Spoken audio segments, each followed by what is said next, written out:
onebaptist.org/devotional. I want to encourage you to go and get your Devo. In fact, let me encourage you once again, do the Devo and then do the Bible reading. It may bring your attention to some things that you might want to take note of or look for.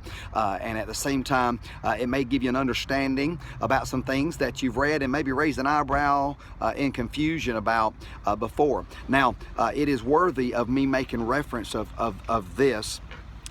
You'll see in the next to last paragraph that we're at in our Bible, in our Devo, you'll see us talking about this place in the Scripture that often some people will use and talk about how it is that one needs to receive the Spirit of God. And there are religions out there, there are denominations out there, I should say, that will tell you that salvation is one place, but then later on you need to get the Spirit. Well, that's totally contrary to the Scripture. In Romans chapter 8 says if you don't have the Spirit, you are none of His. You see, there is a question whether or not the Spirit of God has all of us, but let me say, you have all of Him.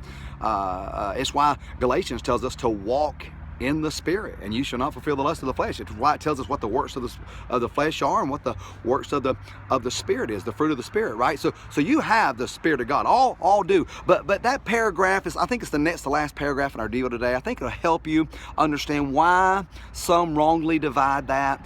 Most people believe that because they've been taught that, but I know some people who are in bondage that feel like if they could just get the Spirit of God, then they could walk a life of victory. Listen, man, if you are born again, if you're saved, you've got the Spirit of God. And yet, sure, you need to yield to Him to have victory, but you got Him. And I think our Devo will help you about that today. Now, I was going to bring up something else in our Bible reading today, but I couldn't get past this phrase, and it's found in Acts chapter 18.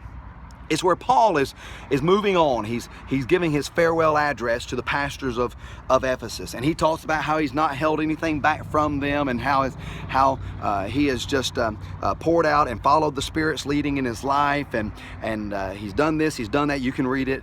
You'll see it there. And then in verse 24, he says this phrase, though. He says, but none of these things move me. Meaning, and again, y'all, there was no rest for the weary, if you will, for Paul.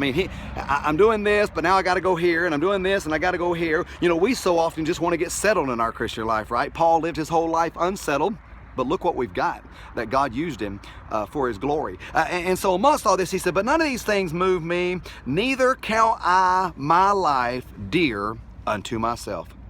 Neither count I my life dear unto myself. Now consider what it is here, how Paul is talking about that phrase. That's the Apostle Paul, the one who says over in 2 Corinthians chapter 4 how he's been troubled, how he's been perplexed, how he was persecuted, how he was cast down. But he said, amongst that, I was never distressed. I was never in despair. I was never forsaken. I was never destroyed. You go over, he even calls that light affliction. You go over and you look at 2 Corinthians chapter 11, and you look at some of the light affliction, and it's being imprisoned for something he did not do. It was him being stoned. It was him being shipwrecked.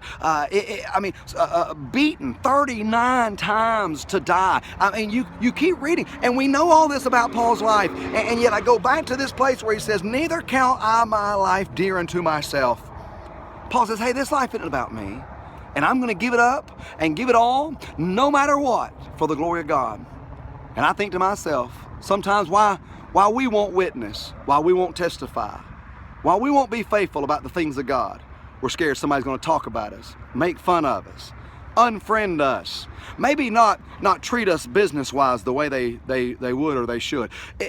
We're not even experiencing the perils that Paul did, but we don't want the embarrassment, the shame. I'd say it's a shame if we count our life dear unto ourselves, knowing that the life we have was given to us by Him. Be used of God.